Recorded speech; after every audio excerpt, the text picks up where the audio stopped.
you have two stores, and one of them is Shinkō, and I saw that you are very much personally interested in matcha tea and the bowls and the sets and everything like that.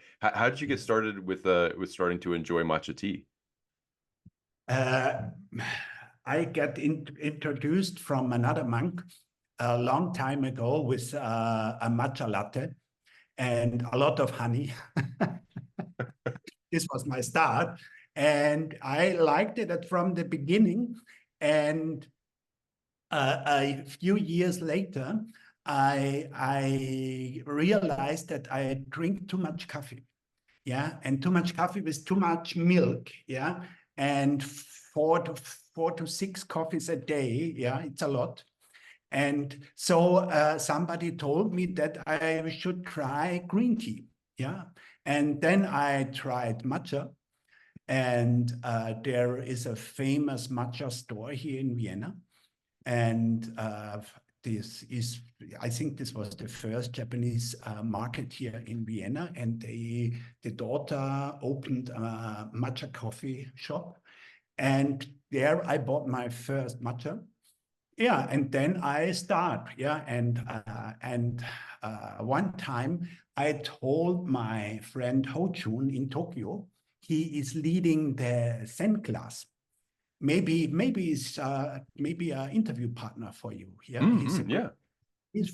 He's born in Poland but now married in Japan and living in Tokyo, and he's working for the Soto. And one time he sent me a package of green tea for a gift for something I don't know why. Yeah, and I tried this, and I was so amazed about this quality. And then I asked him which company is this, and he wrote me the contact, and for luck, the women who I contacted there is married to a man from Serbia, and so she understands the European culture. Yeah, and we got in contact, and then I'm a salesperson from my profession. I'm a salesperson, and for a long time I searched for a new area of business because business is getting very hard in sales. Yeah, and yeah. And so I get in contact with her, and I talked to maybe I can sell here in Austria. And she said, why not? Yeah, we don't have customers in Europe. And now we have agreement. Yeah. Yeah.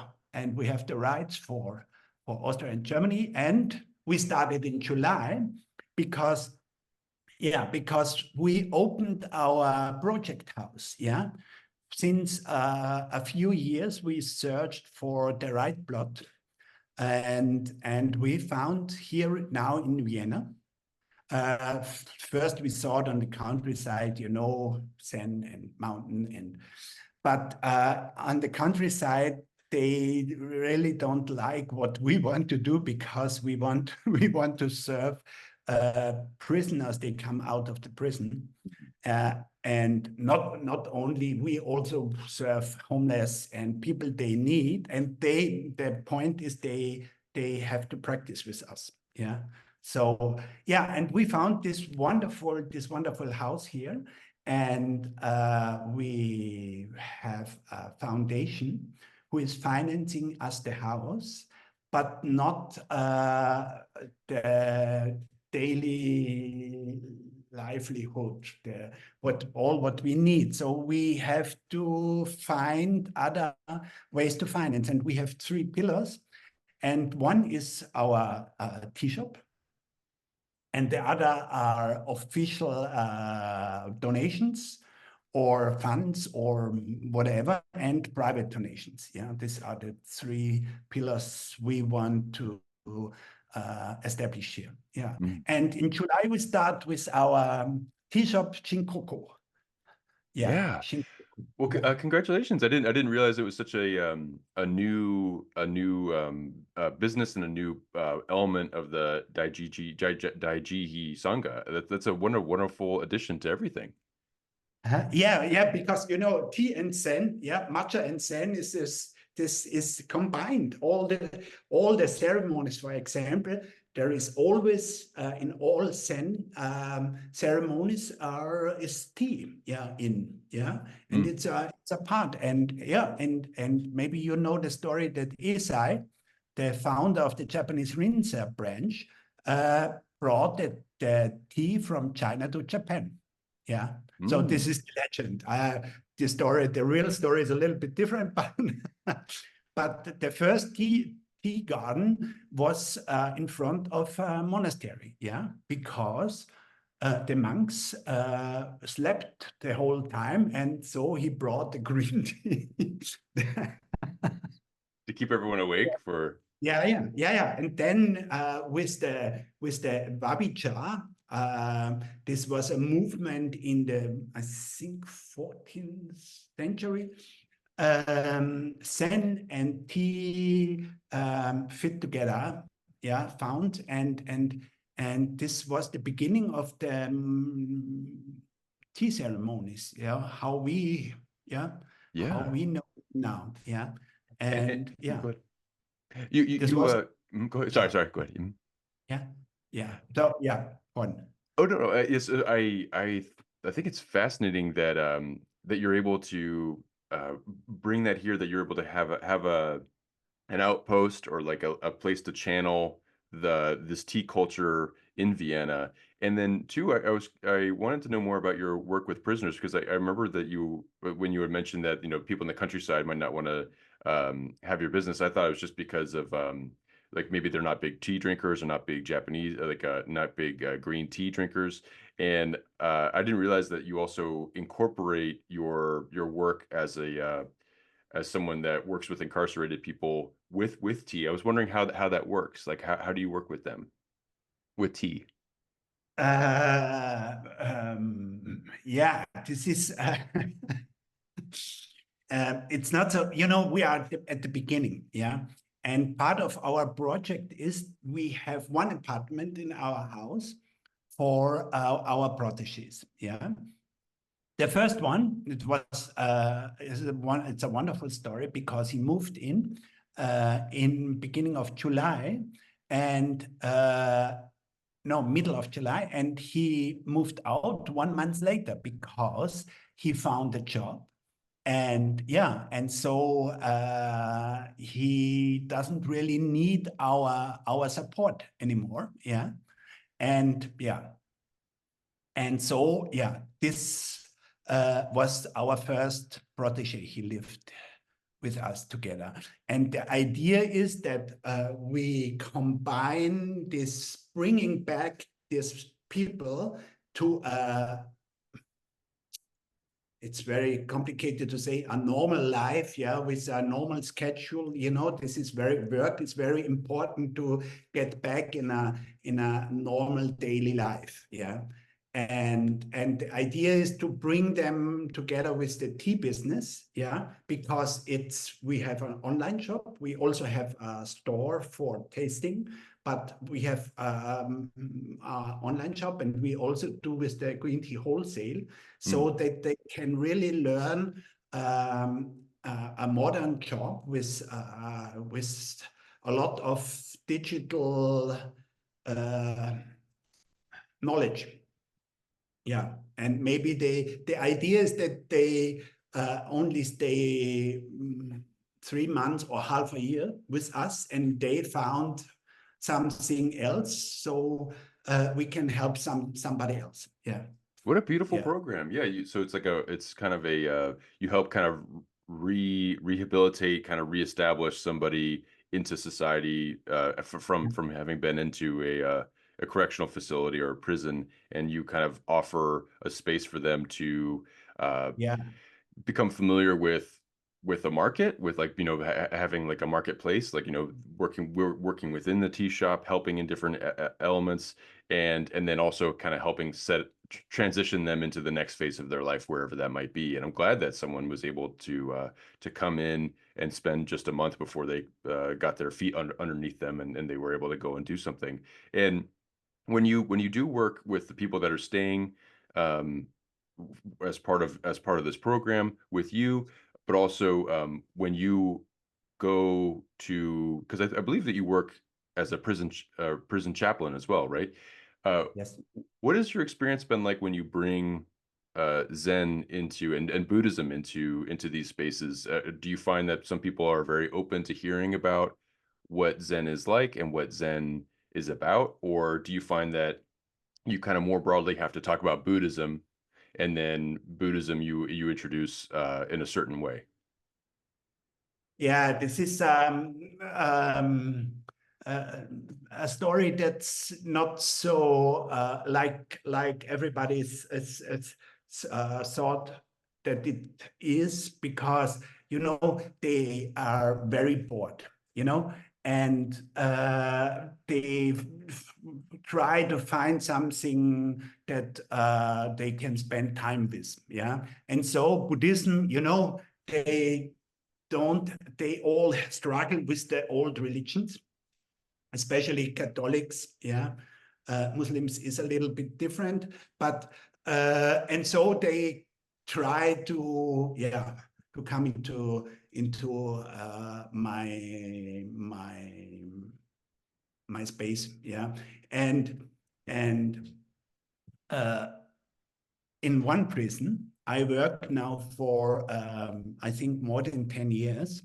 And I have a friend there, a psychotherapeutic psychologist who is working in the prison, but he's also making mindfulness based stress reduction and Tai Chi. And we have a group together since a few years now.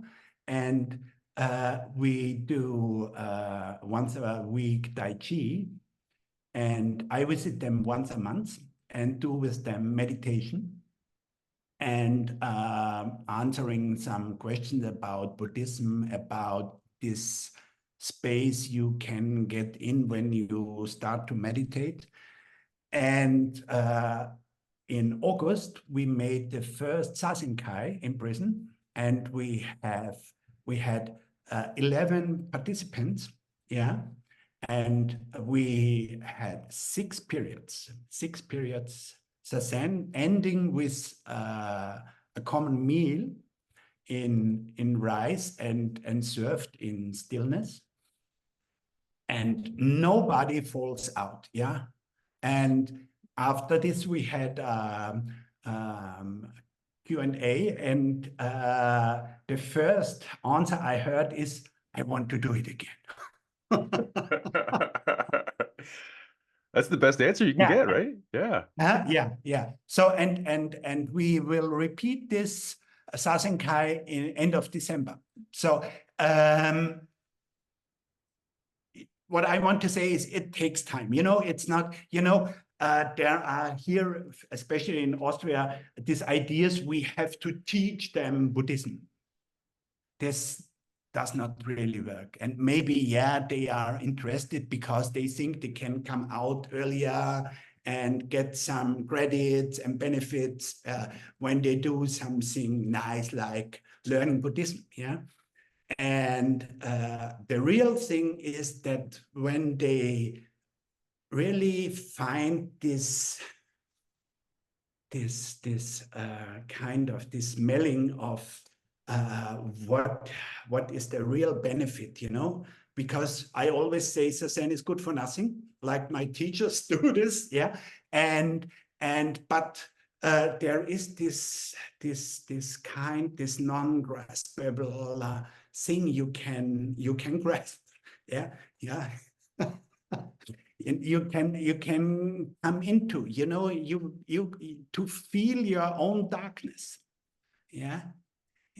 And to dive in this, and to learn that you are more than you think you are.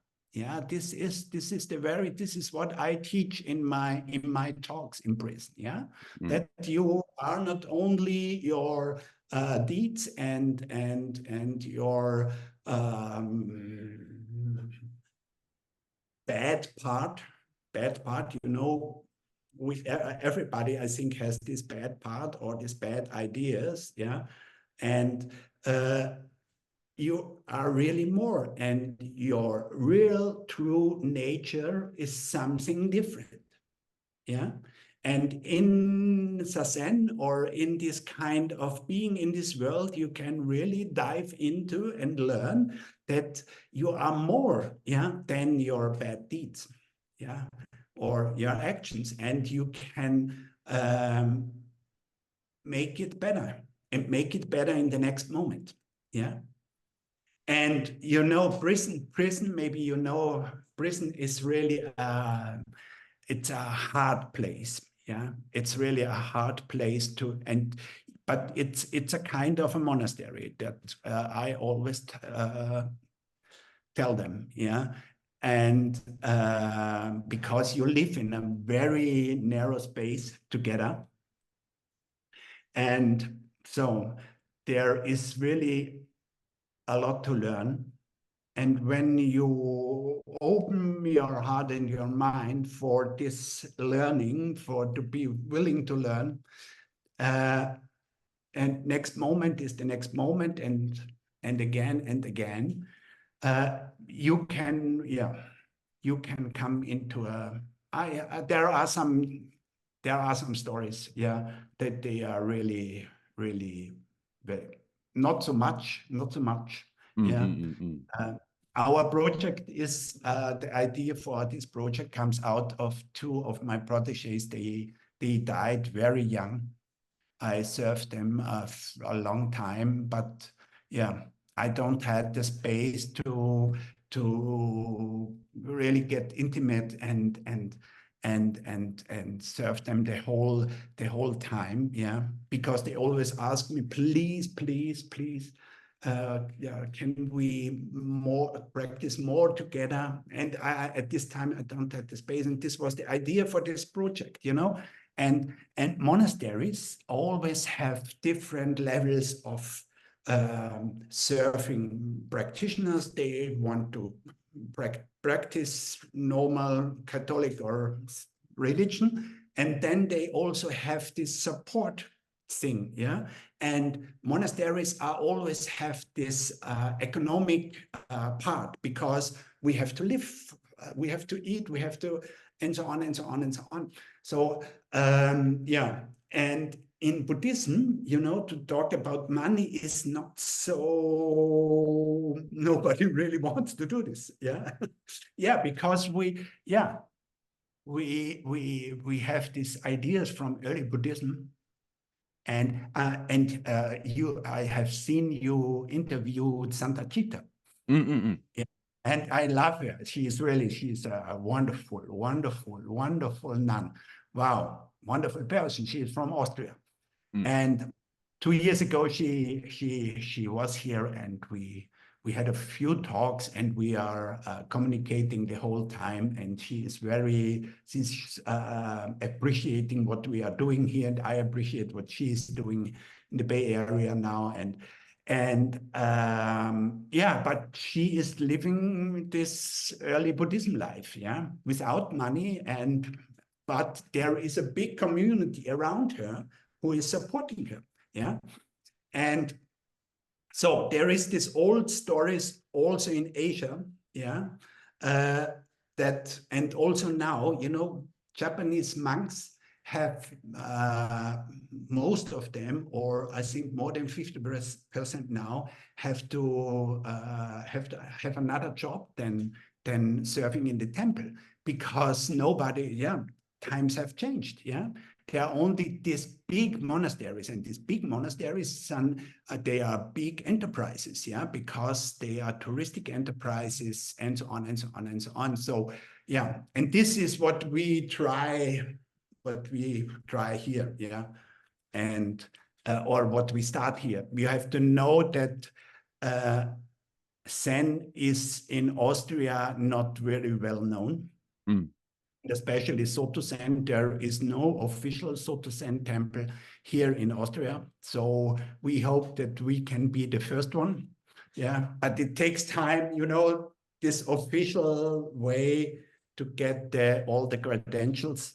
Yeah, and you've been getting them too, because I know that you on your website for Daijihi there is you talk about your association with Sesshin in Bloomington, Indiana, and also within the Soto Zen association, and so you're well on your way. But it is I don't know how many other Zen centers or temples or community sanghas there are in Vienna or in Austria as a whole, but I'd imagine that you know what you're doing with your sangha, you're creating a space. But when you were, how did you find Zen when you were growing up? Like, if there wasn't much of an outlet, even now, like what was it like navigating that and be kind of beginning your Buddhist path? Yeah, yeah, yeah. So it's not that I found Zen, Zen found me. Mm.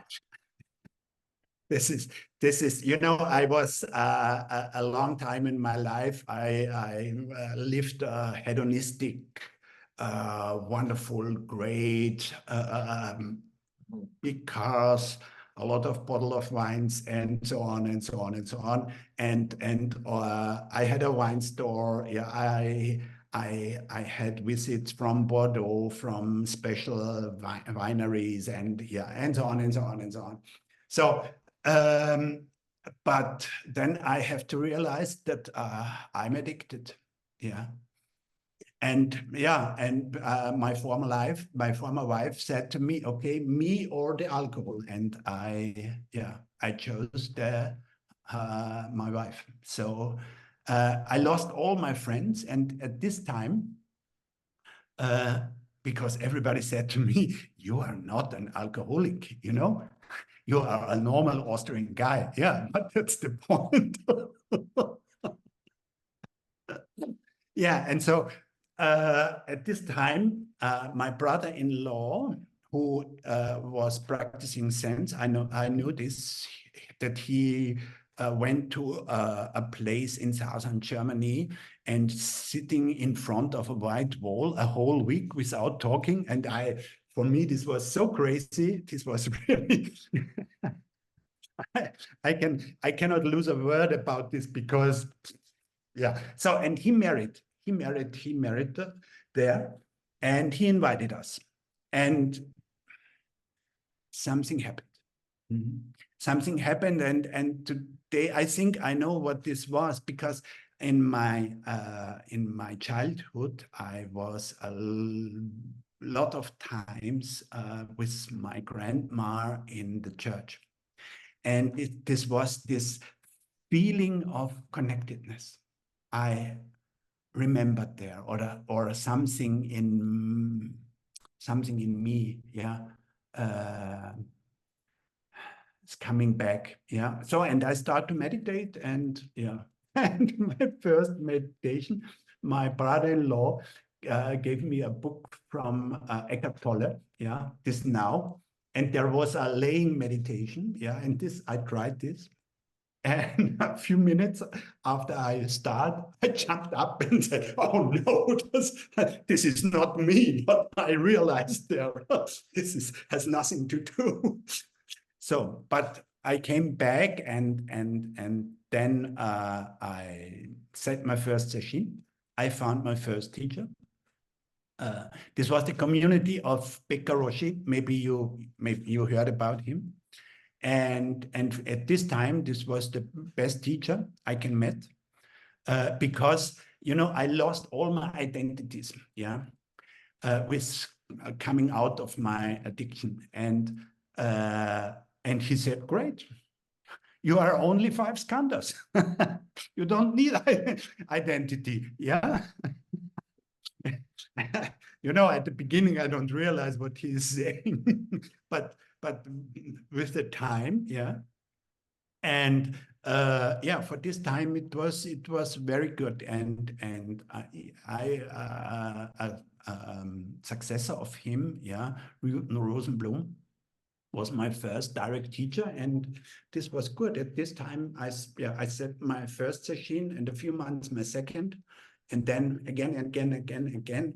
And this was a hard process. Maybe you notice.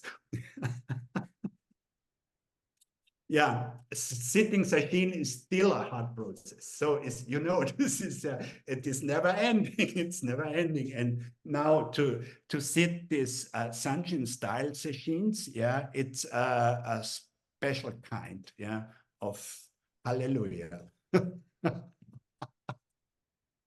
Yeah, but yeah, you get more and more into how your mind is functioning. Yeah, and this is the point. And something happened. Yeah, at this time in this place from Victor Roshi, something happened. Yeah, with me and Avalokiteshvara. Yeah. Like Yeah. a connection? You had like there was some sort of Yes. like, Yeah. Yeah. A special connection. You know, there was in the Sendo, the altar. One part of the altar was a wonderful, very big sculpture from Avalokiteshvara. Yeah. And one session I sat in front of her. And I cannot really tell what is going on, what is happening, but something changed. Really, something changed, and my way of hearing the world changed. Yeah. wow, wow. Yeah. Yeah. This opened a space that I always want to, you know, I realized that my path or my way out of my addiction, yeah, can maybe I can maybe bring to others and help them, yeah. And so I start at the beginning. I start with a local bus who was serving homeless people with food every day, yeah, on different places in Vienna. This was a wonderful thing because, you know, at the beginning I made it out of a bad conscience, yeah, yeah. This was the start, yeah, and but more and more I realized how what I'm getting back. You know, we had really a hard work serving 200 meals, yeah, at the night in big pots, and cold. It was cold outside, -degrees, and then we go home in the bus, and we had so much fun together. Yeah, we don't know each other. We saw us the first time at this evening, but so much things come back. Yeah. So this was, yeah, and then in my practice something opened. Yeah. And I started to realize that the world is functioning in another way. Yeah, when I really listen. And this was the beginning of my chaplaincy work. Yeah, to start real listening. Yeah, to things between. Yeah, between these words, between all the others, and there is this space, yeah, that can open when you are.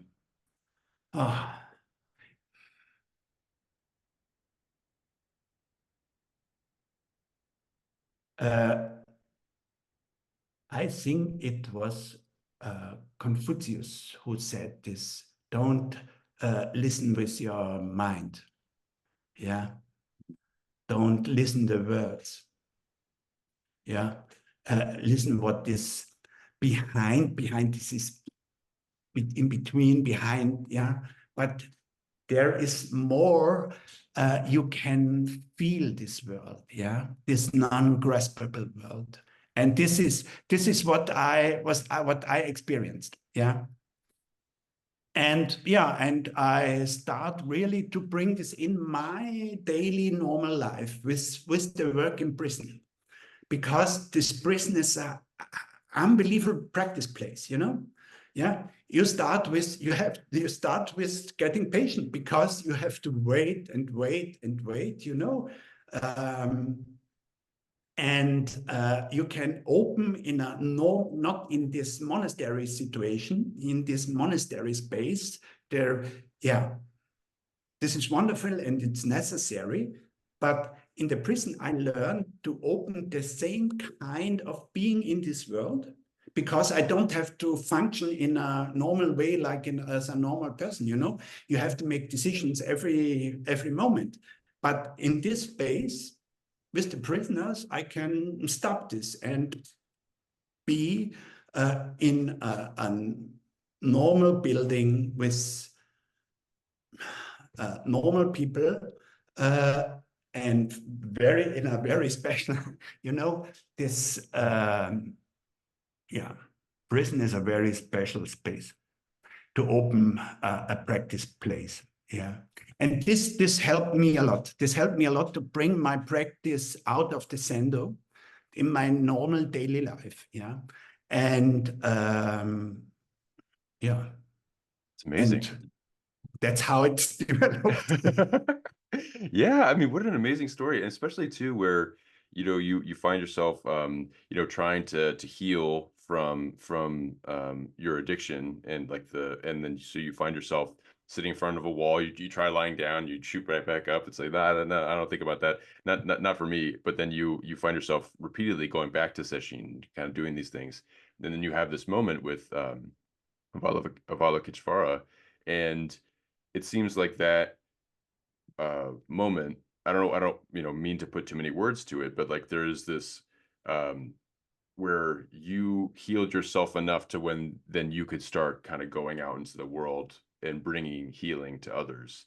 And that it takes a remarkable amount of courage to kind of deal with your own troubles and your own things.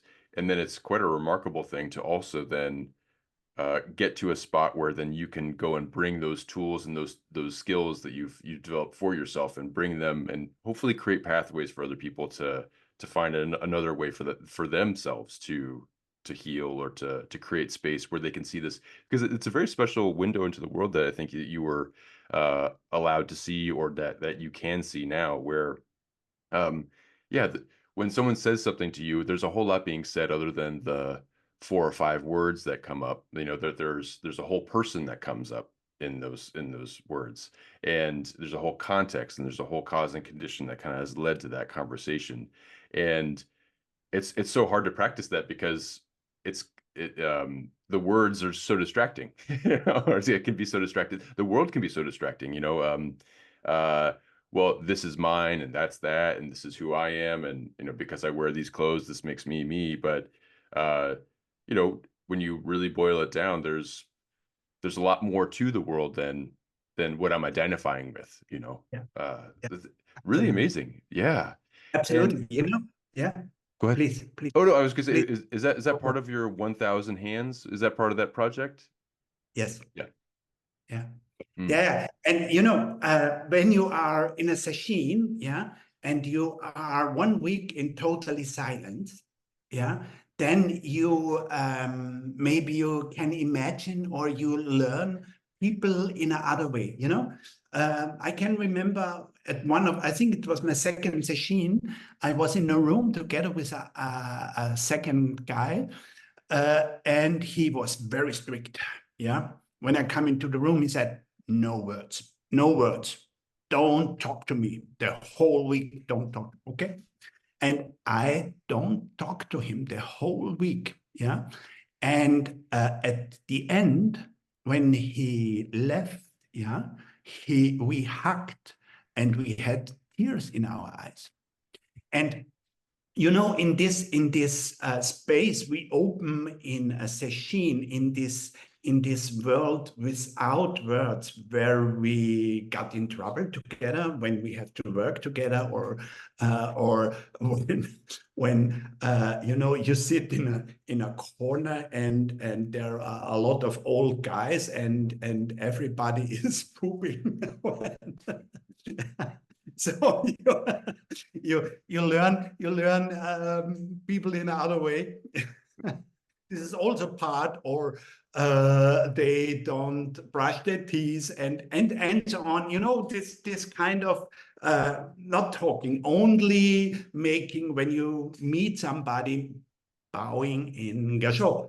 And in this bowing, something more comes with, and with this practice in prison, I can bring this kind of being in the world into my normal life. This was the really important point for me. Yeah. So this practice base in monastery, when you really, you know, struggling the whole time when you are in a Japanese training monastery, this is very special, because you live in a very narrow space together the whole time, and you are like potatoes in a pot. My dear friend Sesshin told the last time, yeah, and yeah, and this being in the world and struggling together and bring this kind of space in your normal world, with normal walls, with normal doors, with normal people. Especially in prison, they have guns, yeah, on the belt, and are always very anyway.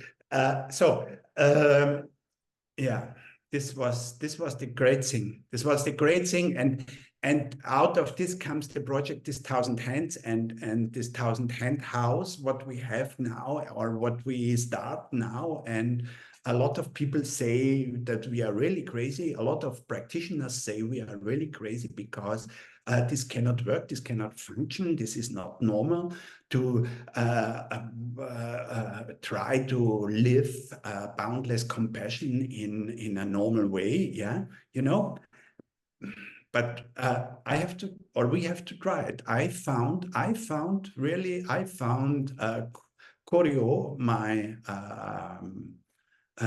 practice, or my companion in Swiss, my friend.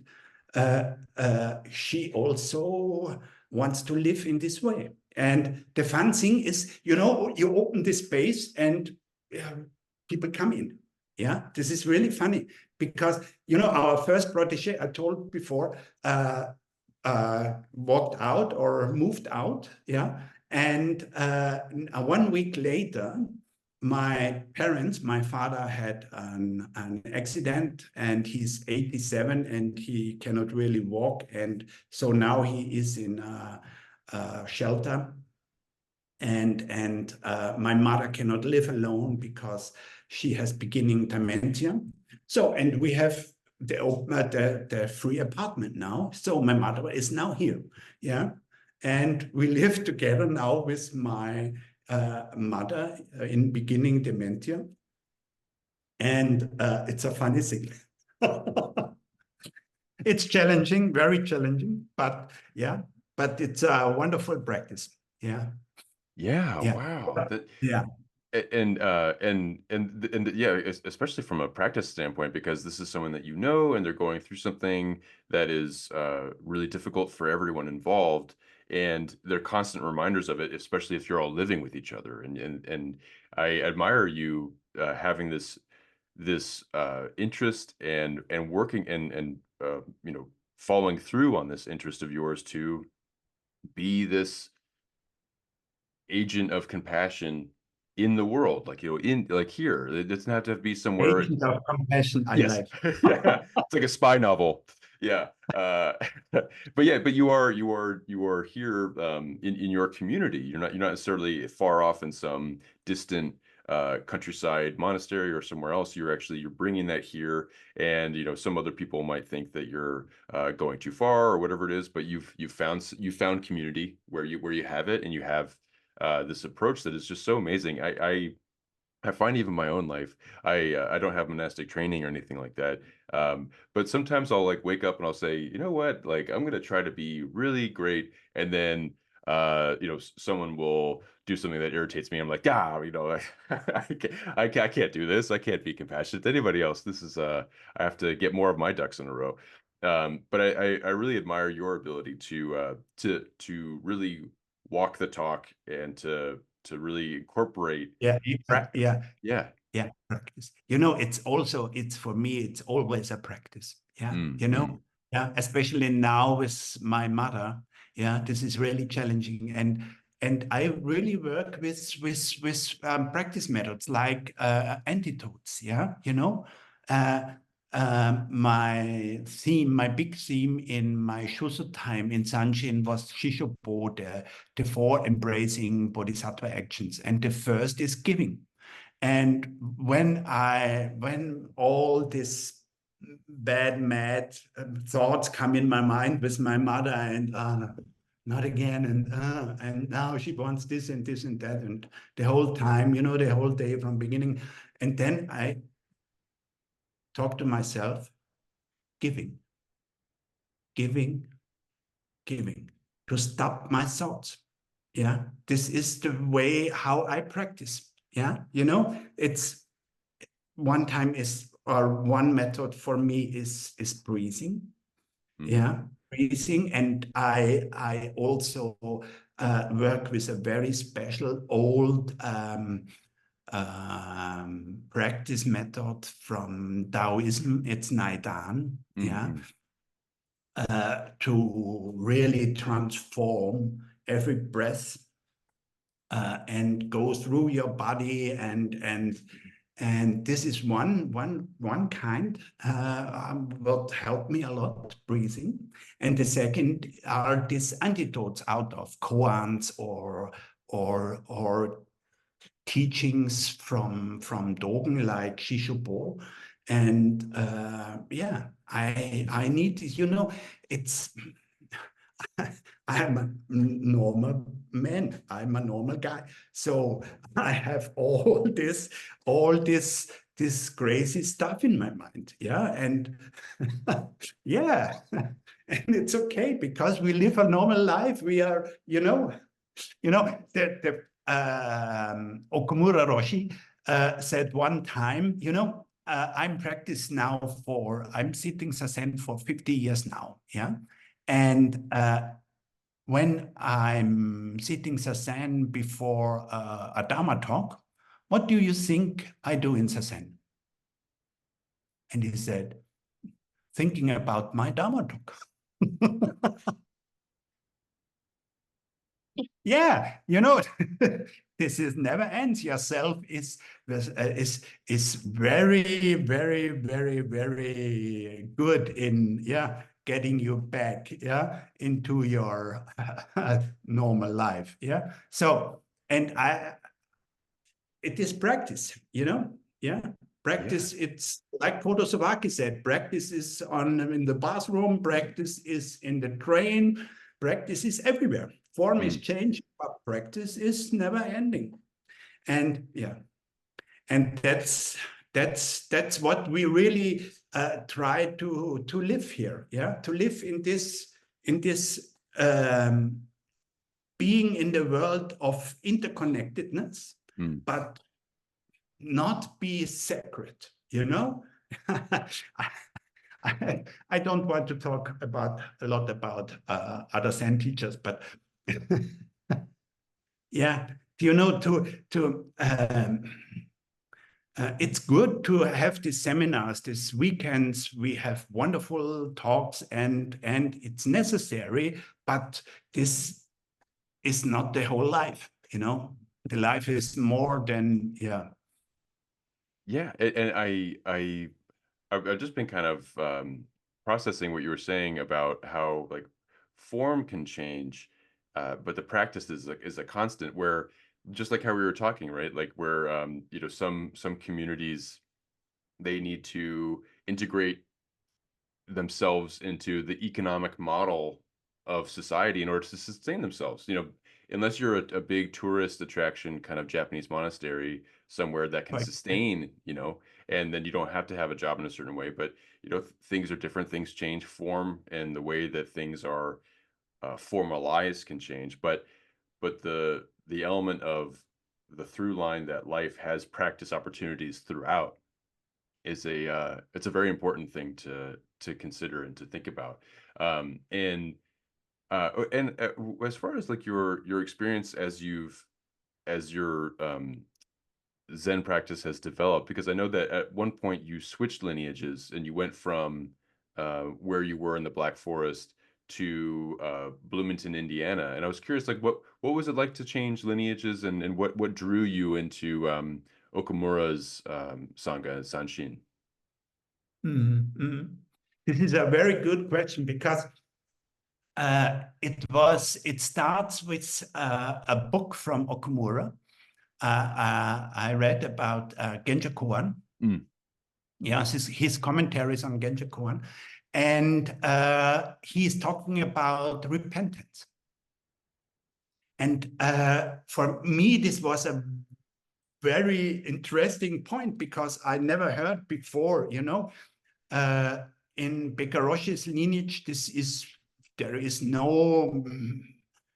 no gate for this, yeah, for repentance and all the rituals we have in Soto Zen. And at this moment, I didn't know that this is such an important practice, yeah. But for me, this opens this way to forgive myself. I start with Tara Brach. Maybe you know, yeah. And she has a wonderful way for forgiveness, to learn to forgive. And I didn't know that we have this practice also in Zen. But we don't talk about forgiveness, we talk about repentance. Repentance includes forgiveness, because when you open really your heart and you really regret in a way without being guilty, you know, all this Catholic stuff, yeah, then you can open your heart and you can learn that you are full of mistakes, yeah, the whole day, the whole life, and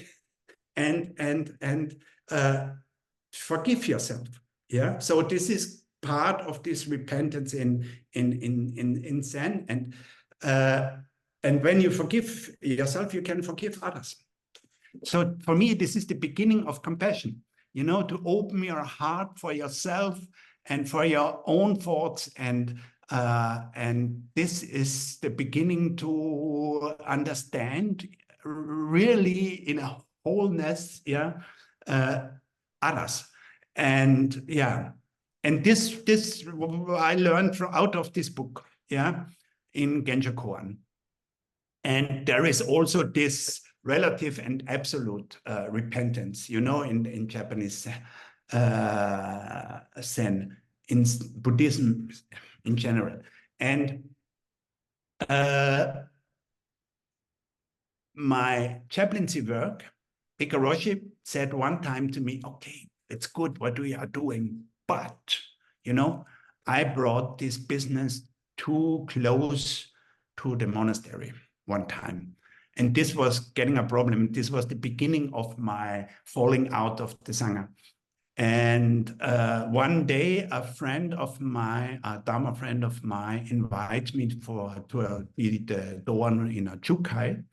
And her teacher is coming from Florida.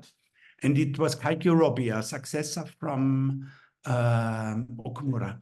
And yeah, and we met, and we had such a great weekend. Yeah, she was such a funny guy, funny woman for us. She was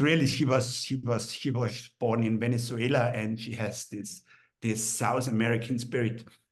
And she died very early, but in her last video out of the hospice, she asked Hoku Kanegis that she should took me as student. And Hoku said, okay, when she asked me, I do it. Yeah. And yeah. So I came into this lineage because, and now I understand why this all happened, because for Okumura Roshi, beneficial action is a very important point. And Shishobo in general is one of his real emphasized fascicle out of Shobogenzo. Mm. And the last book of the Sanshinji Sangha is all stories. It's called Adding Beauty to Brocade. And there are from a lot of Sangha members stories about Shishopo and yeah. And so this beneficial action, it is the funny thing, I'm the only chaplain in our Sangha. It's more emphasized in the San Francisco Zen Center lineage. But he is really appreciating what we are doing here, yeah, and he appreciates that we are totally different to his work. His kind of beneficial action is translating Dogen, yeah, Mm-hmm. and bring open this Dogen thinking into a Western world. You know, this is fascinating how he really can do this. And but he is, when you see all his successors, they are all different, and realizing their practice way in a different way, and he supports everybody. So not only this strict, narrow way of a successor must be like I want he has to be, yeah. So we have, and I hope always emphasize that I have to find my own way, and in Austria this is special, you know, because there we don't have Soto Zen temple, yeah. We have this, what we really have here is this mixture with Catholic meditation, yeah, Mm. Zen, and but this does not work. You know, it's okay, it's wonderful. You know, there is Master Eckhart and a lot of other. They found a very great way to contemplative the world, but it's these are two worlds, these are two stories, and so this is not so easy, and especially here in Europe, and especially here also in Austria, we have this big part of secular Buddhism. So a lot of people don't understand why we do so many rituals, and we don't do so many rituals. So in comparison with Japanese monks, we don't do much rituals. Yeah. And Yeah. that's to kind of appeal to the people that come in, right? Because if someone's Yeah. coming in to do zazen, you want them to do zazen, and you don't want to drive them away, so you might Yeah. hold back on doing certain other elements that might be just the things that they might not want to participate in or see, or might remind them of a religion that they have a bad relationship with or bad memory of. So that makes sense that you kind of pare things down. Yeah. Do you in your personal life, like because I know that we talk about how practice is interwoven into as much of your life as you can possibly be aware of, and you really try to make your life your practice. But are there ritual components that you bring into your everyday that you don't necessarily share with the greater public as they come in and out, but that you do to exercise something important to you?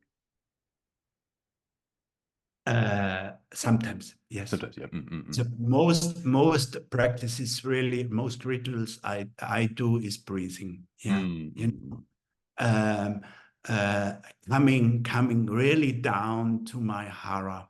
Yeah, and staying there. Yeah, feeling uh, what conditions are today here, and how I'm reacting in bodily, yeah. And this I experience with my breath. This is my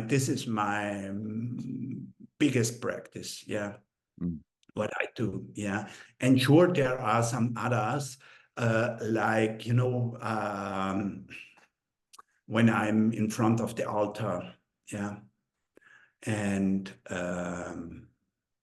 yeah, or I all of my statues. Right. Yeah. When I'm in walking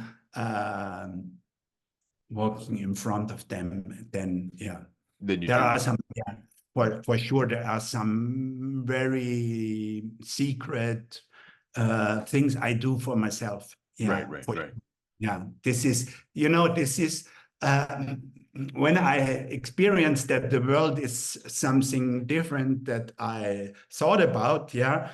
And there is more in this world we cannot really talk, and we don't really know. This dark, ungraspable,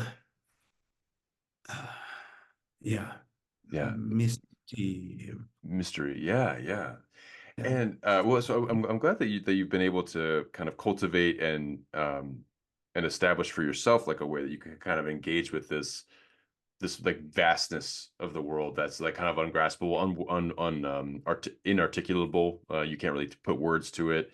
And I wanted to ask, like, when you, because I'd imagine when you changed lineages and as you started to work with within the Sesshin Sangha, did you have to come to Indiana for a while? Did you go to Indiana and kind of stay there? And if so, what was your experience like, coming from Vienna and going to Indiana, and how that kind of changed your life and what that experience in general was? Yeah, so the first time it was for a few weeks, and I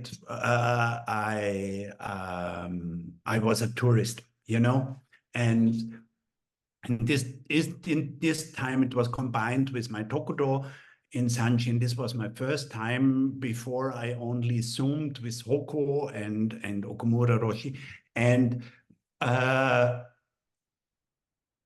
so I was a tourist, I was a few days in Chicago, and I was amazed of these skyscrapers and this unbelievable lake, and all this unbelievable area.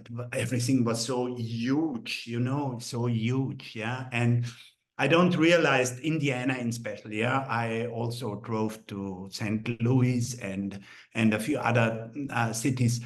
So, but last year I was 3 months, my Shōhaku time in Bloomington, and there I got into this Indiana way of being in this world, and this is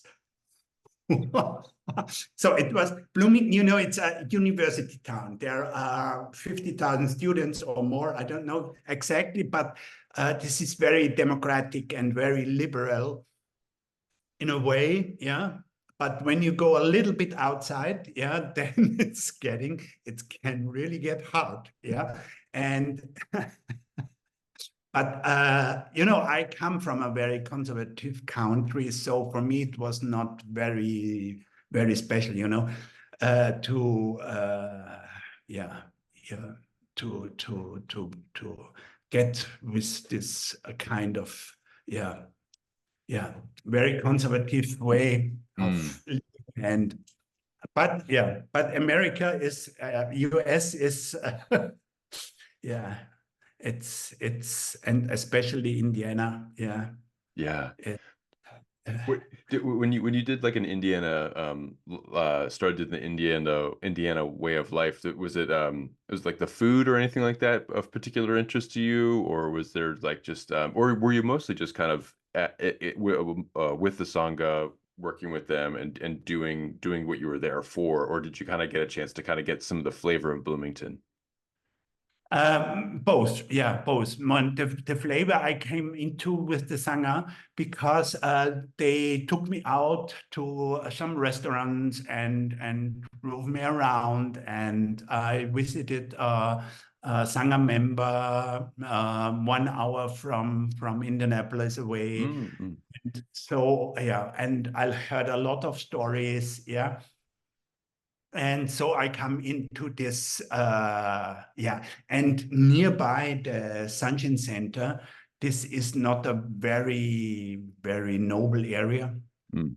So yeah, when I walked around, and I really tried to be every day 1 hour in the nature. So yeah, this is how I recognize this feeling, yeah, in Indiana and in US, or when I drove by Uber, yeah, they are talking the whole time to me, and was very interesting. Yeah. Wow. Oh, Yeah. interesting. Yeah.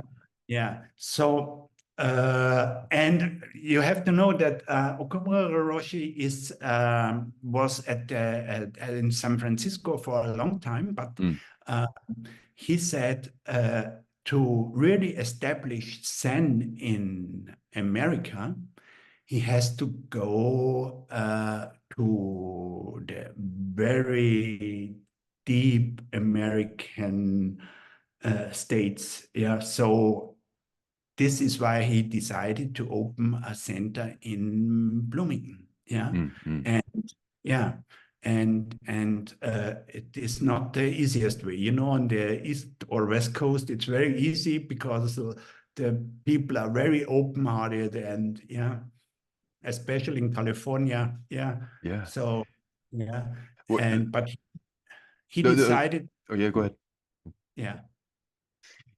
I think it's amazing that you both, and I'll be quick, but like it's amazing that you both you independently, and also as you join the Sangha, you are bringing Zen and establishing Zen places in places that otherwise don't really have socially don't have like a whole lot of that kind of culture or that kind of philosophy embedded into it, and you're doing that, which is so I appreciate what you do, and I appreciate what Okumura is doing, because it's bringing and it's allowing for people to come and experience that's something that you feel so passionately about. Yeah, this is a way I never have seen it. That this I do this in a similar way here in Austria. Yeah, and it is like you said. Yeah, we have one Rinzai community, very big here, and very well established. They are here since I think now 20, 25, 30 years. So they are very well established. Yeah.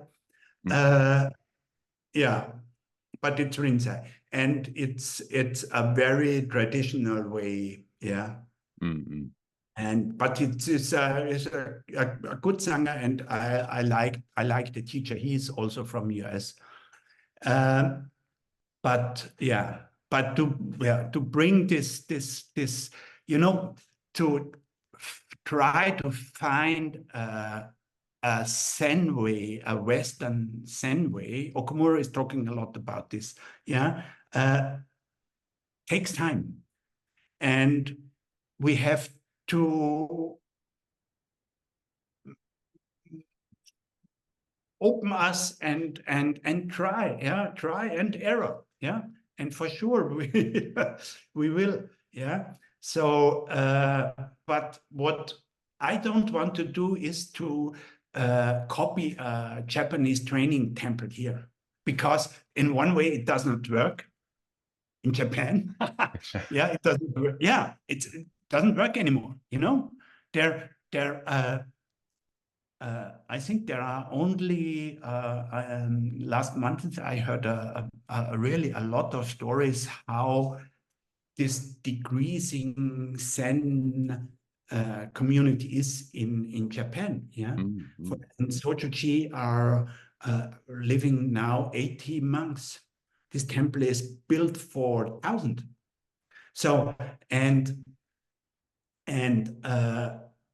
so the training temples are only now, I think, 12 training temples and 2 for foreigners. So they decreased from 50, I think, the last 50 years to this 12. So this does not work in Japan. Why should I open this here in Austria? And you know, we don't. What the really challenging thing is that don't get a don't wash this way of being in this world. Yeah, try to be in a way conservative. Yeah, to conserve. Yeah, but be open for what is here and talking about, for example, AI. Yeah. I talk a lot about, we use AI for our business, yeah, but not for Dharma talks. Because, because AI never will understand this prajna paramita, the wisdom of the other shore. AI can never go there. This is not possible, because this is 0 and 1 and 0 and 1 and 0 and 1. That's all. And this is can be a very helpful tool. Really very helpful. But and maybe, and maybe if AI sat Zazen, all they would think about was their Dharma talk before they gave it to us. So just like Okumura. Yeah. I had one more. I know we're coming to a close here. I just had one more question for you. And this is just a little bit more broad, but is there anything that you would like to promote, whether it's like a foundation or a cause, or I don't know if you're writing a book, or if there's anything that you're working on personally, or that your Sangha is working on, or if there's just something around you in your community that you'd want people to know about. And also too, do you have any advice for anybody that you would that's walking the path that you'd want to give to somebody at any stage of walking a Buddhist path that you would have wanted to have heard while you were beginning? Zen is your best teacher.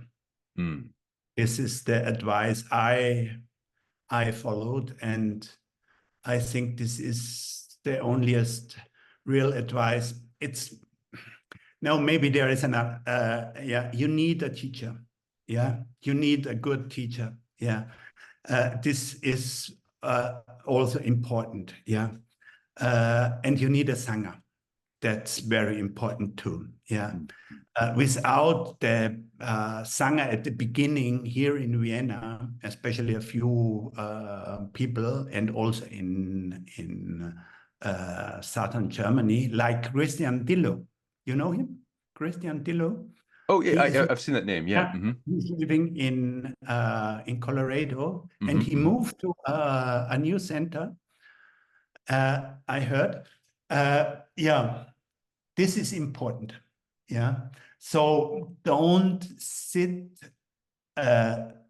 really the whole time alone, and don't sit with any app. Please don't do this. This is advice. Yes. And and search for a Sangha.